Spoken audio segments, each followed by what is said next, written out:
And I'm just wondering if people in this room understand, one, that people should be expected to get beaten, they should expect to spend in jail, and it may go beyond the summer when they're in jail, depending upon what the bond is, and that they should expect possibly somebody to get killed. And I was just wondering if there's any reaction to that, or has that been discussed, and is it fruitful at this first stage of the orientation to raise these questions so that people want to turn back, they can turn back now without going through this whole week without understanding the tremendous dangers that are involved. I'm Walter Cronkite. That dark-haired boy sitting in the middle of a group of civil rights workers was Andrew Goodman as he listened to a lecture at a civil rights seminar in Ohio last week. Tonight, Andrew Goodman and two companions, Mickey Schwerin and James Chaney, are the focus of a whole country's concern. They have been missing since Sunday in Mississippi, where they had gone as part of the Mississippi Freedom Summer Project, a project designed to draw national attention to the problem of Negro rights in that state. For the latest on the search for the three missing boys, we switch to CBS News correspondent Lou Wood in Jackson, Mississippi. The federal government sent its first federal forces into Mississippi in this first week of the Freedom Summer Project. They carried no arms, came to enforce no laws, but instead to join the search for the three missing civil rights workers. Instead of the Marines first mentioned by President Johnson, the Navy sent a convoy of 200 sailors from the nearby Naval Air Station at Meridian. At a junction near the swamp where the missing men's burned station wagon was found, the officers of the Navy unit met with members of the State Highway Patrol. In charge, right. Because, there's a multitude of sins down in here. Yeah. This is 491 right here. Here's where we are right now. What was your number again? 100 men, 9 per group. Working over a military map of the area east of Philadelphia in Neshoba County, the officers selected a search area and dispatched the men in 9-man teams. With a military helicopter overhead, the sailors left the hot Mississippi sun and went down little-used logging roads into the shade of the slash pine, looking for likely hiding places in the snake and mosquito-infested swamps. One highway patrol officer yelled, "Do you all know what you're looking for?" The sailors said they did. The entry of the Navy came as a surprise to Mississippi's governor, Paul B. Johnson. No one conferred with me with reference to the dispatching of the Marine personnel and equipment to Mississippi. Since 2 days ago, this comes as a complete surprise, because 2 days ago, I offered to the proper federal authorities the National Guard of Mississippi, which is in training at Camp Shelby. One of the units of the National Guard is located at Philadelphia, and the members of this unit are thoroughly familiar with the woods and terrain of that area. This offer was not accepted, but is still open or is still valid.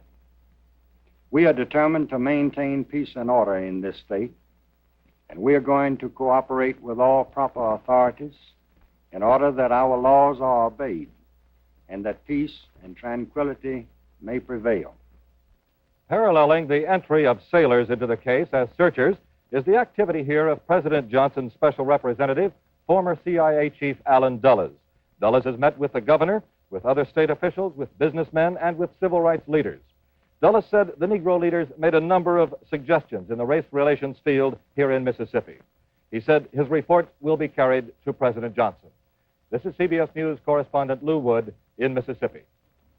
The head of Alabama's Safety Division, Colonel Al Lingo, claimed tonight that 7 witnesses in Alabama saw the 3 boys on Tuesday, 2 days after they were reported missing in Mississippi. Later, however, one of the people whom Lingo cited as a witness said the whole report was a lie.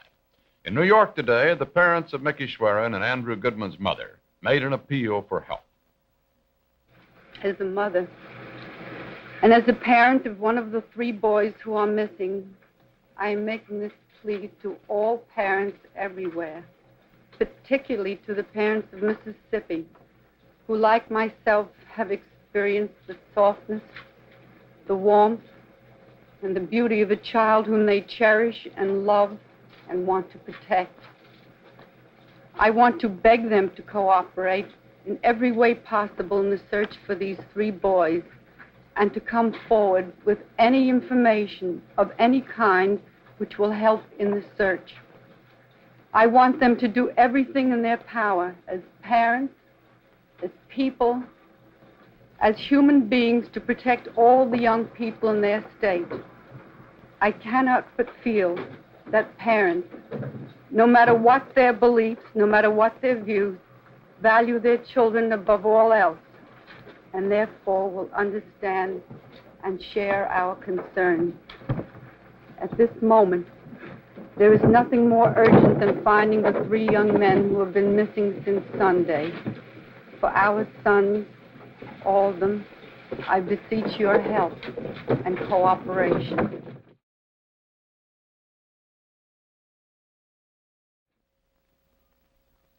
This is a CBS News special report. The search in Mississippi, with CBS News correspondent Walter Cronkite. The summer of 1964 will be marked in history as the summer of civil rights. First, because of the Civil Rights Bill, which has passed the Senate, is under consideration in the House of Representatives, and probably will be signed into law by July 4th. But this also will be known as the Summer of Civil Rights because of a program which began on June 22nd, the Mississippi Freedom Summer Project. Civil rights leaders organized this project about a year ago. They did it because they say for 4 years, most of their efforts to increase voter registration among Negroes in Mississippi had met with very little success. In their words, the Mississippi Freedom Summer Project was designed to focus national attention on the attitude of Mississippians while helping to overcome admitted Negro apathy and fear about exercising the right to register and vote. This would be done by bringing almost 1,000 volunteers into the state. The leaders of the Congress of Racial Equality, CORE, of the Student Nonviolent Coordinating Committee, SNCC, of the NAACP, and the Southern Christian Leadership Conference combined to form a new organization, the Council of Federated Organizations. It is known as COFO, and it is COFO, along with the National Council of Churches, which set up and directed this Mississippi Freedom Summer Project. Its recruits come mostly from northern and western college campuses. They've been interviewed, briefed, re-interviewed, and rebriefed. Throughout these preliminary stages, the emphasis has been on the tough job to be done in Mississippi and the real need for heartfelt dedication to be sure that job gets done. I hope we can register quite a few Negro voters in Mississippi this summer, and that way try to break the power structure, the white Democratic Party power structure in Mississippi. And I hope we can, well, reach the lives of as many people as possible and try to raise the aspirations of people who, well, by their very birth, deserve much more than they have in Mississippi. People in my generation, young Negroes, generally feel that this is something that they can turn their backs on. If they live up north, they think that they've hurdled most of the barriers that segregation offers and that really this isn't their problem anymore. And I just feel that this isn't true.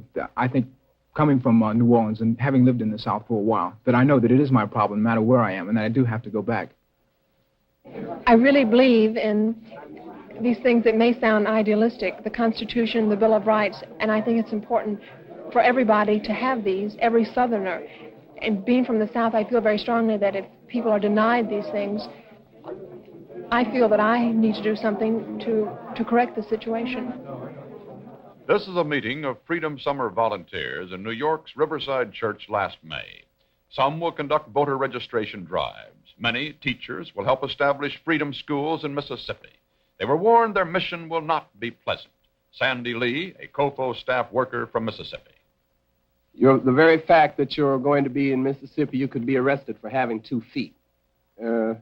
That's if they decide that this is what they want to do. They will arrest you and then hold you for a couple of hours and dream up a charge because they don't have any particular one to arrest you on. You must be prepared to face continual and constant arrests or detainments. They will detain you for a few hours for questioning, and you will be released with no charges. They will fingerprint you and photograph you and wire your photograph around the state, so in case you show up anyplace else, they will know exactly who you are, where you're from, and all personal data about yourself. So this is one of the reasons why I want to tell you that when you go down there, As he pointed out, this is a never land. Nothing is going right. So don't go down there expecting anything to be going right. And if something does go right, be suspicious because something is wrong somewhere. Early this month, a group of about 150 lawyers met at Columbia University's law school in New York. They too were volunteers, and they too were going to Mississippi to defend the freedom workers when and if they got arrested. In the entire state of Mississippi, there are only 3 lawyers who will handle civil rights cases. All of them are Negro. The attorneys were briefed on Mississippi court procedures by a native, Bill Higgs, a lawyer who took on civil rights cases in his home state until he was forced to leave Mississippi a year and a half ago. When you go into the courtroom, you're going to hear a prosecuting attorney get up before that jury, one of these rural Mississippi counties, and say, "Ladies and gentlemen of the jury, these people here are communists, nigger lovers, and traitors. They are civil rights people. Now, you know what you're going to do in a case like this. You know, the people of this county and the people of the state of Mississippi are dependent upon you to uphold their way of life. I trust, ladies and gentlemen of the jury,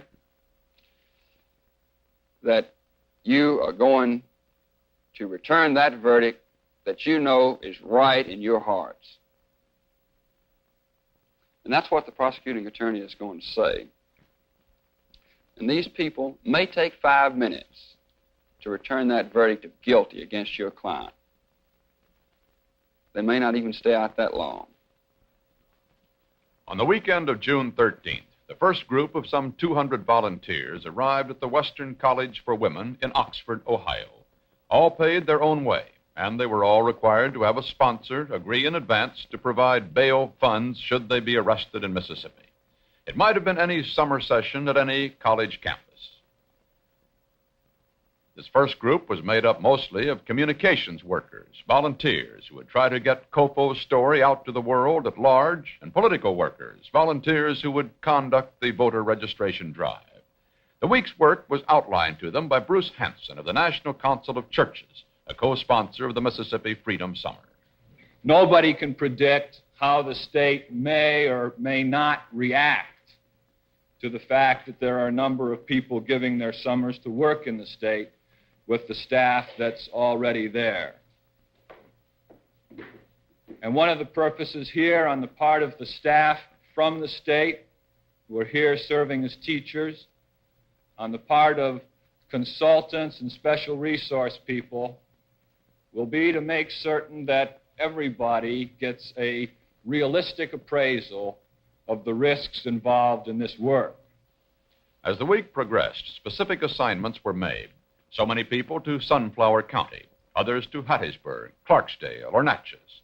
Each group met with the COPO staff worker who would supervise their activities.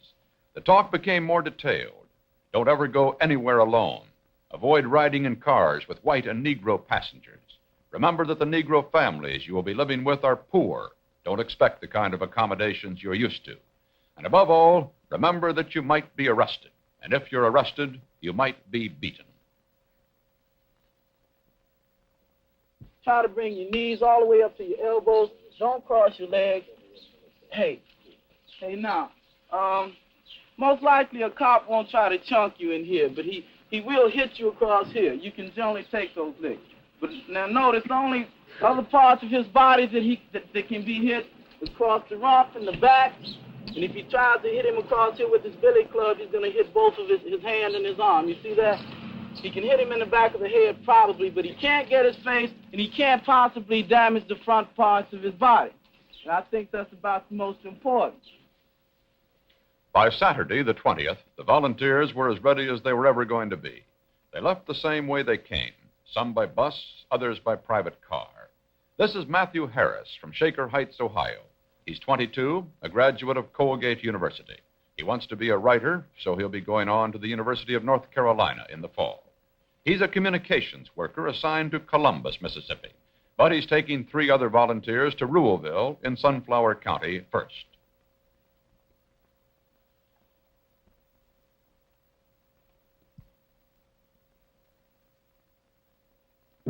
Say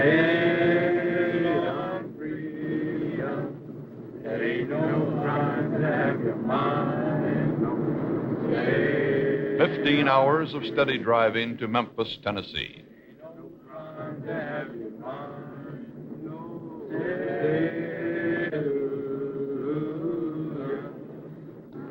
A few hours sleep, and early the next morning across the border to Mississippi. 3 more hours of driving, and the group arrived in Ruleville, a town of about 2,000, and their home for the next few weeks. Johnson? Yes. How are you? Fine. My name is Mr. Carroll. Miss Johnson. How have you been, anyhow? Yeah. How do you do? Pleased to meet all of you.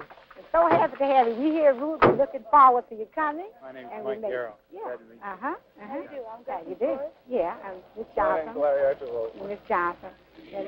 Later, the volunteers gathered at a local Negro church to meet the Negroes they'll be working with. Probably the first time whites were part of a Negro congregation in Mississippi. COFO Project Director Charles McLaurin introduced the volunteers. They chose to come to Mississippi to do what they can toward helping people become familiar with their government and to give to you some of the ideas that they have and the ways that they have worked in their community, to just be here with us and work with us. One of the earlier arrivals in Ruleville is a congressman's son, Len Edwards from California. He told CBS News reporter Sam Roberts about his first day in Mississippi. Tell me about your first day here. What happened? Well, we arrived here about 1:30 in the afternoon, or 1 o'clock, I guess. And we had no trouble on the way down.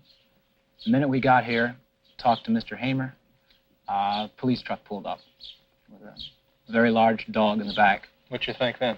I was scared. I mean, I really was scared. I was able to talk to the man, but my knees were shaking because I was sure that this was the start of everything I'd been hearing about. We had, he just took my license, said, come on down to the station, you follow me down. We forgot all the training we had. We were supposed to ask him whether we were under arrest, but we didn't ask that question. So we followed him down very slowly and got down to the office and finally did ask him. And he said, no, the mayor wanted to talk to us. So the mayor came over, and for about 45 minutes, very pleasantly, explained Ruleville's position, I think is a fair way of putting it. And I think that he's very concerned about his image in the town here and very, very concerned with what happens to us. He knows that Ruleville is the center of a lot of attention this summer, and he wants to be sure that nothing happens that he could possibly avoid. I'll tell you that the other thing that happened that was really surprising, last night we were in bed about 10 o'clock, and we were just about to turn the lights out when out the window we heard two voices say, hey, is Len Edwards in there with Joe Smith? And, oh, boy, we jumped. But it turned out there were three boys in sport coats and ties, and I believe they were from this group called Attack, which is a group of Southern boys from Southern universities who are out to greet people as they come down and talk to them. And we slipped into some clothes and went out to this local hop and had something to drink and then talked with them for about an hour and a half. And I was really encouraged by this talk. These were friendly, sensible guys, and the most important thing that I got out of it was that they didn't want us to get hurt and that they would do anything that they could do to prevent us from getting hurt. I don't think that we're going to persuade them that a lot of the things that we believe are right, as a matter of fact, right in the middle of our conversation, which was an argument a lot of the time, their premise is that segregation is right. And I can't accept that. But I did make them concede that the purpose of the summer program, which I believe is to get people registered and voting, who should be voting, and to break down the arbitrariness of the voting system in Mississippi, that this was our summer goal, and they agreed to this. And I was surprised. They just accepted this, that if the voting registration was arbitrary and unfair, they were for a change. Did their reasonableness surprise you? Yes. I expected them to try to push us a little more into going home, and they didn't mention it once. That was the beginning of the Mississippi Freedom Summer. The volunteers obviously are dedicated, but what can they really hope to achieve? Professor James Silver of the University of Mississippi, author of Mississippi, the Closed Society. If these people expect to accomplish great results in Mississippi this summer, they're going to be sadly mistaken. They're not going to change Mississippi. And they're going to find that the Negroes themselves, unless they've already been indoctrinated, are going to be scared to be seen with them. On the other hand, what happens in Mississippi depends, it seems to me, and always has depended more on what the people in the rest of the country think than on what the people in Mississippi think. It's a matter of public opinion, and this public opinion is being expressed in the Civil Rights Bill. Remember, the House voted for that more than 2-1, and the vote in the Senate is running about 70-30. And I think this expresses the public opinion. And when these kids go back home and tell about their experiences, now, Mississippians have always been public relations conscious. They've always said, come and see us, come visit with us. Now these people are coming. If they will go home and tell the truth, as I'm sure they will, although there may be some exaggeration, then it seems to me that this civil rights movement has a better chance of being more than just a fad and more than just a temporary crusade. This is something that's got to be done and done for all time. And I think it's going to be done. But these people coming into Mississippi, by telling the rest of the country what Mississippi is really like, will be doing Mississippi and the rest of the country a great service. What kind of state is Mississippi? Well, they call it the Magnolia State. Its population, 2,100,000, of which 900,000 are Negro, the highest percentage of Negroes in any state. According to Mississippi State University, the average income in 1963 was $1,363. That's about half the national average and the lowest of all the states. Cotton is still king in Mississippi. The state boasts the largest single cotton plantation in the world, and more than half its people earn their livelihood from the soil. But new industry is coming in, and a slow change is taking place. Statistically, then, Mississippi can claim to be a state growing industrially and broadening economically. But there are two views of every picture, and in Mississippi they are drawn in black and white. CBS News reporter David Shoemaker got one view from the senior senator from Mississippi, James O. Eastland of Sunflower County. We have more peace and harmony in Mississippi than any state in the Union. I live in an area where the population is probably 75% colored. For weeks at a time, I slept in my house with the doors unlocked. We have a very growing state, an economy that's constantly expanding. Industry is coming in from the north. People are employed and are prosperous. We don't have any racial friction.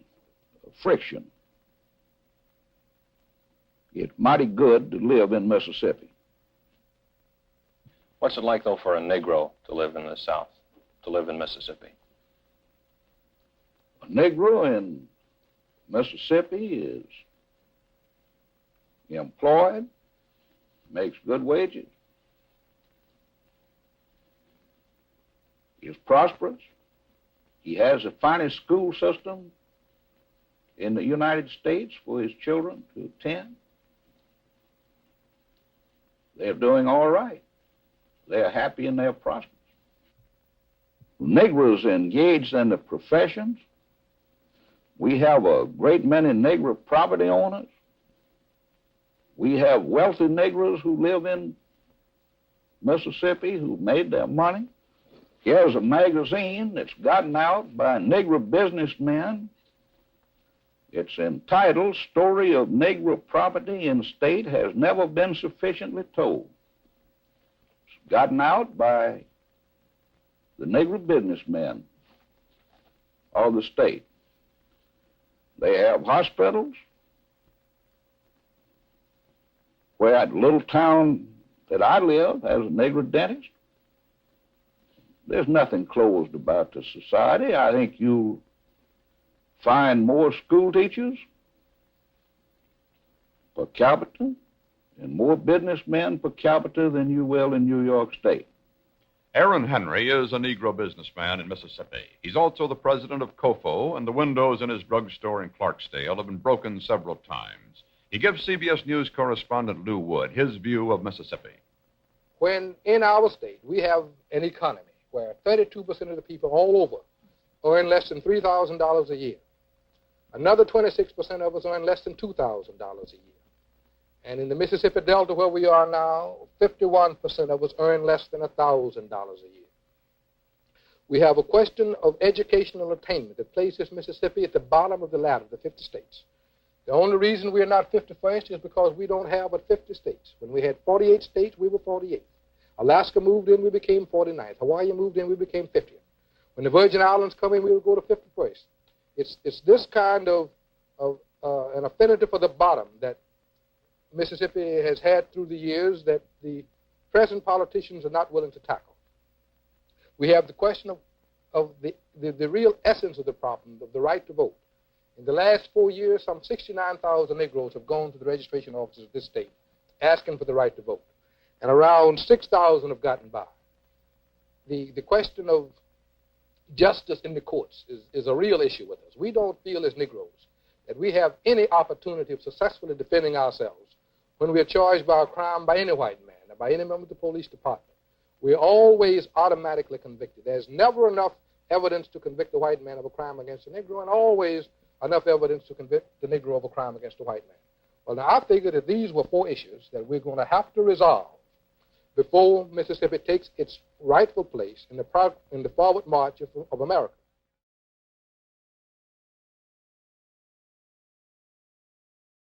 Mrs. Lois Rogers is from Cleveland, Mississippi. She's 29, the mother of 5. She gave her view of the system to CBS News correspondent Hughes Rudd. You know, it's something like really putting a person down and blaming them for being there. This is what they do. The whole system is so that it's arranged so to keep the Negro down, and they use as a alibi blaming him for being down, and they say that he don't want to do any better. He could do better if he wanted to do better, but he cannot do better because the whole policy is planned to keep him down. And it's really just hard for a man to live from day to day and not be able to function as a man should. It just destroys him. And when he go home, home's supposed to be a place of peace, harmony, and rest. And when he go home, home is not like this. Because when he go home, he's reminded too again, you know, of his needs, his necessities for the home. Because maybe he go home and he probably have beans for supper, this all things, or maybe not enough food for supper, or something that's left over from dinner. He's constantly reminded of needs in the home. What about your own father? Did he have a lot of direct confrontations with the white power structure and the system in the South, or did he just accept it, or what? Yes, he did, but in a different way than we do now. Because when he was confronted with this sort of thing, at that time, it wasn't a community problem then, nor was it a nationwide problem. It was sort of a family thing.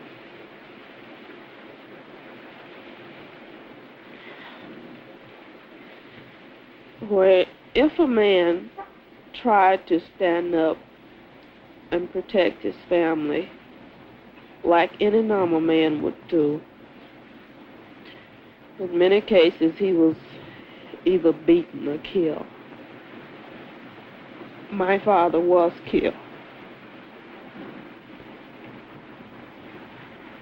Civil rights leaders say that freedom for the Mississippi Negro begins with the right to vote. But 95% of the Negroes there do not exercise that right.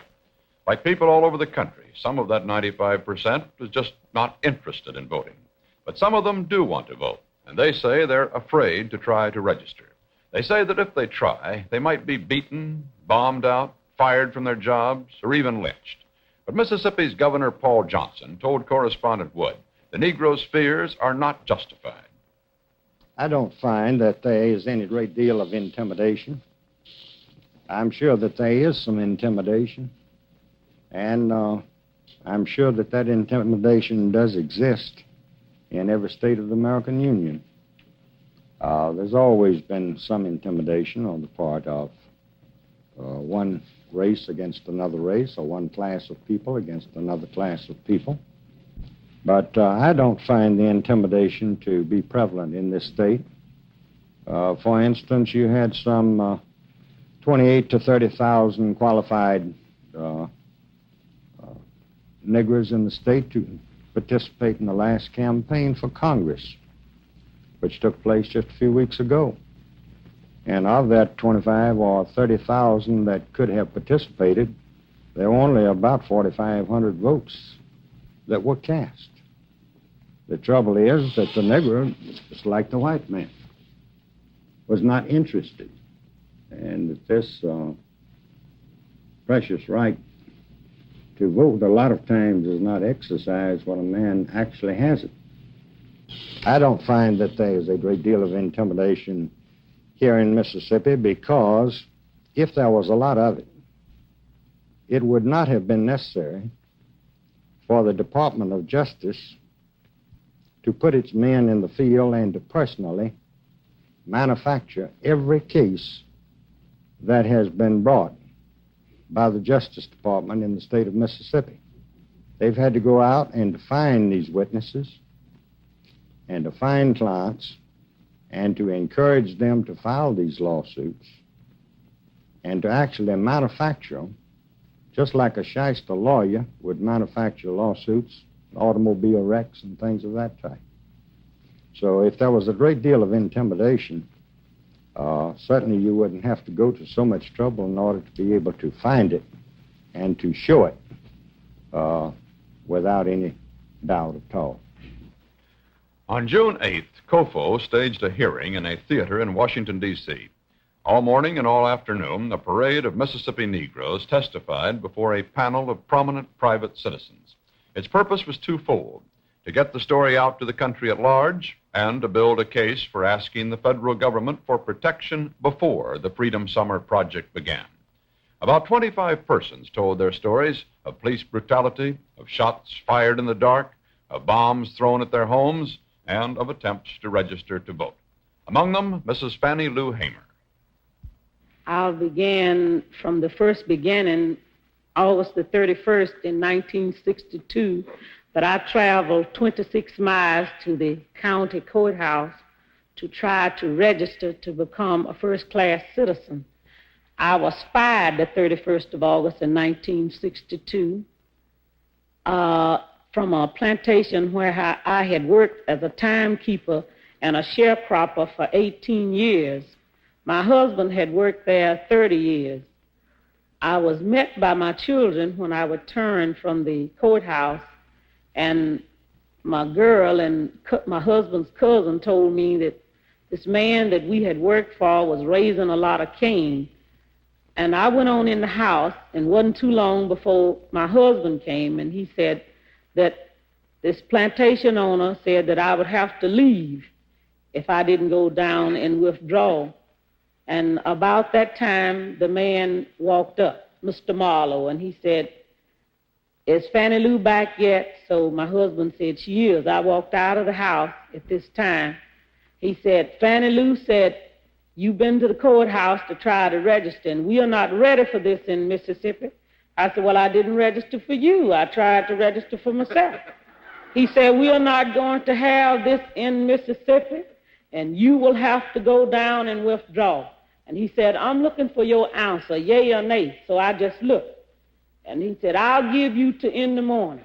And said, "If you don't go down and withdraw, you will have to leave. And if you do go down and withdraw, it's on to how I feel. You still might have to go." So I left that same night.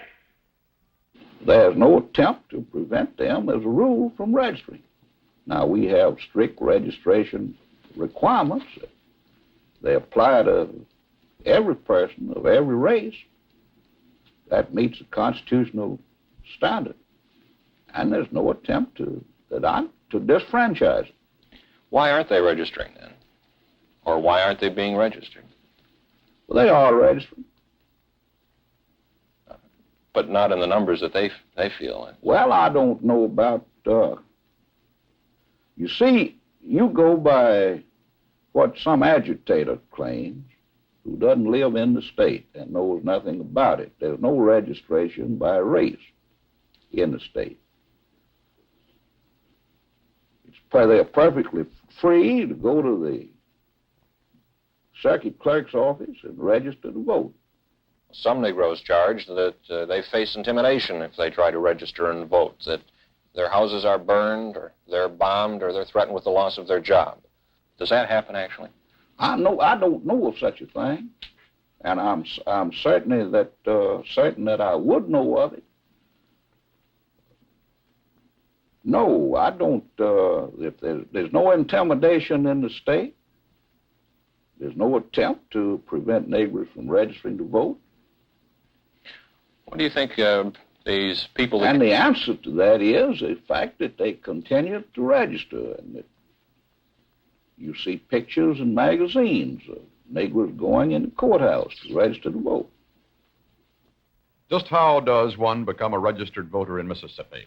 CBS News correspondent Lou Wood went to Greenwood in LaFleur County and asked Mrs. Ruth Lamb, the voter registration clerk, about the procedures. Now, what's this application all about? Would you explain it to me? Well, it's a sworn written application for registration. And this first page consists of numbers of questions about your location, where you live, and so forth. Just vital statistics. Yes, sir. And this, on the second page, you write in the space below a section of the Constitution of Mississippi. I choose that section and write it in there for you. Is this the Mississippi Constitution here? Yes. Mm-hmm. And you can choose any section at random? Yes. That you want me to write? Yes. Or was I copy that? Yes, you copy that. Right in here? In this section, yes, sir. Okay. Then you give a reasonable interpretation or the meaning of the section of the Constitution that you have just copied in this section. I've got to put down in my words what it means. Yes, sir. Mrs. Lamb and 81 other registration clerks like her determine if that interpretation of the Constitution is correct. In the past few months, the federal government, acting on the complaints of Negroes, have started suits against 9 voter registration clerks in Mississippi. Aaron Henry again.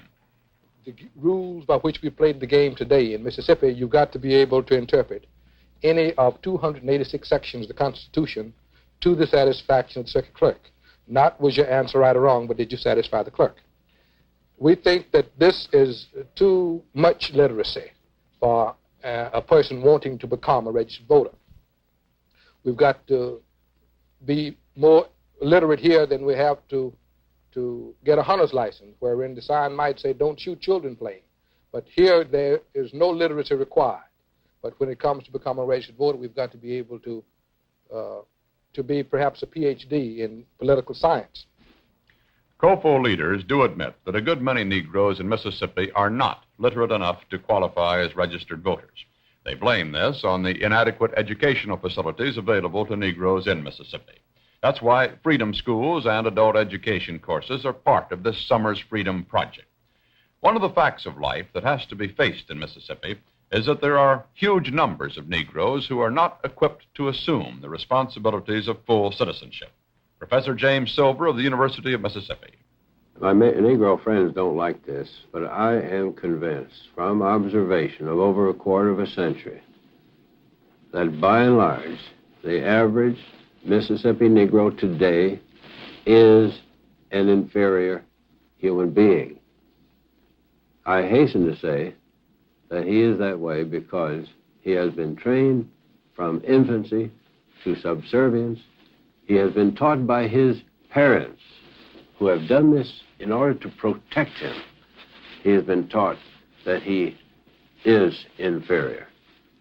And the amazing thing to me is the number of Negroes who have come through this educational process and have not been thwarted, have not been just broken by this. But I still believe that right now, today, and this explains the apathy of the Negroes in registration drives, that these people believe that there is a position for them, they have this. And when even Governor Barnett says that the Negro doesn't want these things that the white man wants, he is in right He is in part right, simply because the Negro has been trained.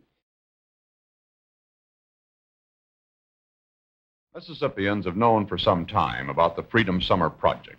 COFO sent letters outlining the plans to local and county law enforcement officials, every member of the state legislature, and to Governor Paul Johnson. They asked to meet with the governor and received no reply. For his part, Governor Johnson thinks the entire project is born of misdirected idealism. I think that these people who are coming down here, as a matter of fact, I know because of some of the advance guard that has been here for some time, that the hardcore of this group are your beatnik-type people. Long beards, ringlets of hair on the back of the neck, down almost to the shoulder blades, strictly nonconformists, some of them that you would call weirdos, folks that are way out. That is your hardcore group. These young people from these colleges, and I am dead serious when I say this, I know that those young people are like I was when I was in college. When I was at the University of Mississippi, I was perhaps one of the most radical guys that ever walked. But as I moved through life and had to assume a great amount of responsibilities, I became just a bit more conservative than when I left the university. These young people come down here this summer with good intentions, and I'm sure that they are quite sincere. But they do not realize that they are following a group of professional agitators, men who are hardened to life, men who have got police records as long as Illinois Central Railroad, people who have been in trouble and turmoil and strife all of their lives. Their background speaks of it. You can see it in their face. Those people have got these youngsters coming into Mississippi not knowing what the situation is. And therefore, if I were a parent, I would discourage my child from participating in this movement because of tragic consequences that could be faced by that youngster, coming into the jaws of a situation that they know nothing whatsoever about. We are not going to tolerate any group from the outside of Mississippi or from the inside of Mississippi to take the law into their own hands. We are going to see to it that law and order is maintained, and maintained Mississippi style. What is maintenance of law, Mississippi style? These are police in Jackson, and for months now, the city and the state have been steeling themselves for this summer's civil rights activities.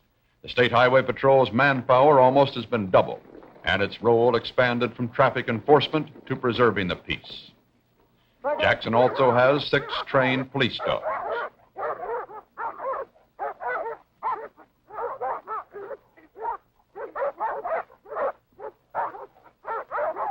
The state capitol has an armored car known as Thompson's Tank in honor of Mayor Allen Thompson. Specially built at a cost of $13,000, it carries 15 men and can be used as a battering ram. The same kind of buildup has come throughout the state.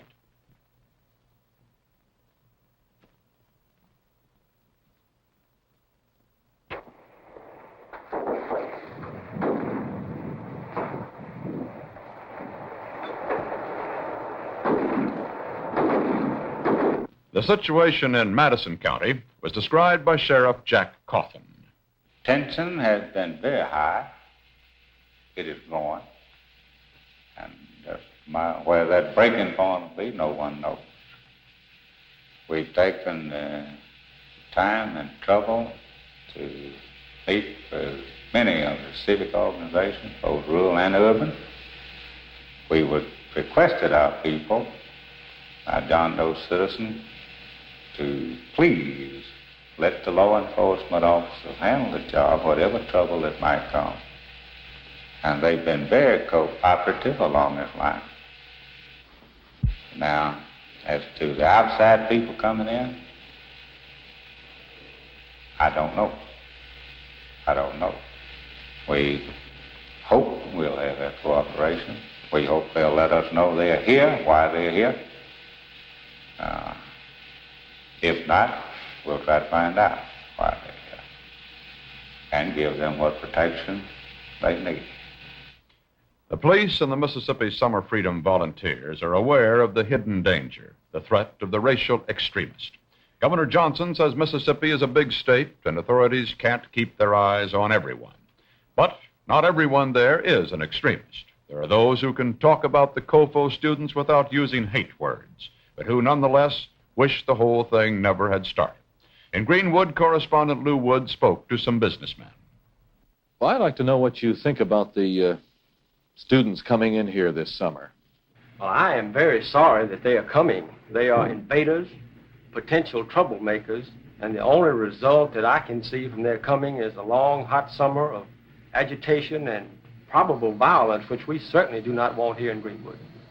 I think probably a lot of them who come down here actually have good intentions, but they just don't realize what the situation is down here and how well we get along together. And in effect, they are probably going to destroy good relations between the races down here. What really are folks worried about down here? How about you got a Negro boy working for you there. Has he said anything? Well, he said the only thing that he wanted was these people to leave him alone at his house. They keep coming around to his house, and they're worrying him. They want him to join up, and he just wishes people to leave him alone. He's happy with his job. This particular colored man that works for me has lived up in Detroit, and he stayed up there for about a year, and then he came back down here to Greenwood. Is that true with a lot of the Negro population here, that they prefer not to take part or in any of this stuff?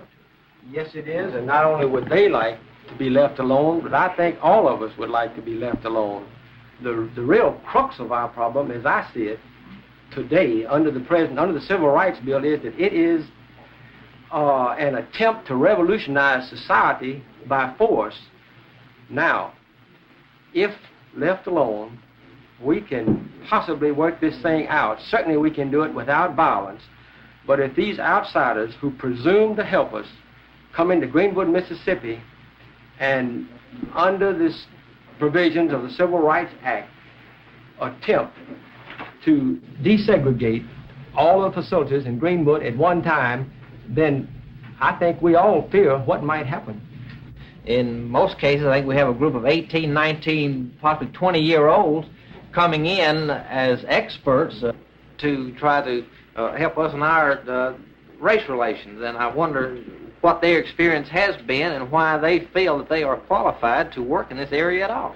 You know, I read not long ago where J. Edgar Hoover said that the Communist Party had infiltrated a good many of these civil rights organizations, and of course that's been part of their platform for years, to stir up strife between the races. That was in the Communist Party platform way back in 1928, and now we've put it into our Civil Rights Bill.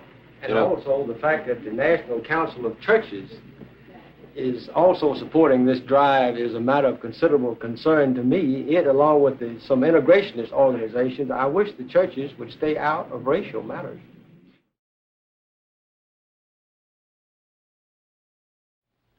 These Mississippians reflect the attitude that has become a tradition in their state. They say, in the language of today, the things that they were told by their fathers and grandfathers. Professor James Silver was born in the North, but has lived for a quarter of a century in Mississippi. He's an historian, has studied this traditional attitude, and calls it a closed society. Silver described it to CBS News correspondent Mike Wallace. We've had 3 generations of indoctrination. And therefore, it means that most people do go along. And part of this indoctrination, part of the orthodoxy, is that if you don't like it, you either keep quiet or you get out. Now, starting with the Supreme Court decision in '54, there have developed various organizations, particularly the Citizens Council, which started out. They claimed that they were just the Mississippi version of the New England town meeting. This is a peaceful thing. They were going to exert a little pressure, but they certainly have never condoned violence, and they still don't. But this Citizens Council today, I think, has thousands of people in Jackson, the capital, and in Canton, Mississippi, where every single merchant, every single professional man, I think except one, belongs, that this Citizens Council has, I think, a temporary but a tremendous hold over people. They're afraid. They're afraid to antagonize it. They're afraid that there will be economic reprisals or even physical reprisals. Why is it, Professor Silver, that Mississippi has maintained itself as a closed society more than any other state? Simply because they've been brought up, and their parents were brought up, and their grandparents were brought up to believe that this is the good society. These people, these young kids who threw rocks and bottles, and perhaps some of them even shot at the marshals, later talked about their experience in the riot as though they had been, in fact, they equated themselves to the Hungarian freedom fighters. They talk in terms of the Declaration of Independence. And there's no questioning their sincerity. They believe that they are saving what is left of democracy. They have been, these kids are 18 years old, have for 10 years heard nothing but derogatory remarks about the central government, about the Kennedys, about even General Eisenhower, about the Supreme Court, and they've heard these things from the top educators, the top politicians, the leaders in the state. And how could these still children, how could they believe anything else than that there is a frontal assault from the rest of the decadent country to break down Mississippi's almost sanctified institutions? This, then, is the mood and character of the state of Mississippi today. But what of tomorrow? 3 views now of how things will turn out. First, from Governor Paul Johnson. I think that the answer to any problem that has the social and political, economic impact that this particular problem has makes a great deal of difference insofar as the time element is concerned. These people who are determined that the traditions, the customs, that the deep convictions and principles of the people of this state, both black and white, will be changed overnight, they might as well forget it. This is a long-range proposition. And with the proper education, the proper opportunities, economic-wise, there may be a great deal of changes in the state, and I expect that there will be. As a matter of fact, I have already seen it in my lifetime. Tremendous changes for good for all of our people. And as I said when we opened this interview, the state of Mississippi has made its progress because the Jew and the Gentile have worked together. The Protestant and the Catholic have worked hand in hand. The Portuguese, the Czechoslovak, the Slavonian, the Polish people of Biloxi, and all of our people working together can continue to build a great state. If the foundation pillars of this society are subverted by dissension and by prejudice and by hate, then the downfall not only of Mississippi but of this great nation of ours is certainly imminent. You see, for 250 years, the white man acted and the Negro reacted. And now the roles are being reversed. The Negro is now acting and the white community is reacting. However, the reaction of the two groups, there is a marked difference. We reacted by resorting to the courts, by trying to resort to love and kindness, in trying to reach the white man's heart into overcoming his hostility and his difficulties toward us. But as we are acting, the white man's reaction becomes the lynch mob, the rope, the gun, the bomb, the threatening telephone call, the cross. But regardless to how his reaction continues and what turn it takes, we are convinced that we have enough of what's right and what's good on our side to overcome whatever actions or reactions that he might try to use to try to continue to subdue us. We figure we're on our way now and we're going to make it. 10 years from now, there's no question about all Mississippians having what we consider basic American rights. And what I mean by this is the right to vote and the right not to be a victim of police brutality and a large number of other things which Mississippi Negroes don't have now. The only choice that the white Mississippi leadership has now is to try to bring this inevitable result here as a result perhaps of bargaining, of negotiating, of dealing with these representatives of the Negro race. The Negroes in Jackson, the Negroes in Canton say that they can't even talk with the mayors of those towns on the telephone. And this leaves them only one recourse, and that is demonstration. And the demonstration may lead to violence. So I say, not because of the resources of Mississippians, but because the rest of the country demands it, that Mississippi must conform. It can no longer subvert the Constitution of the United States. The search in Mississippi is twofold. Tonight it centers on three young men whose convictions about civil rights led them into what they knew was a dangerous situation. But long after their fate is determined, the search for peace, tranquility, and equality will continue in Mississippi, the Magnolia State. This is Walter Cronkite. Good night. This has been a CBS News special report. The Search in Mississippi, with CBS News correspondent Walter Cronkite.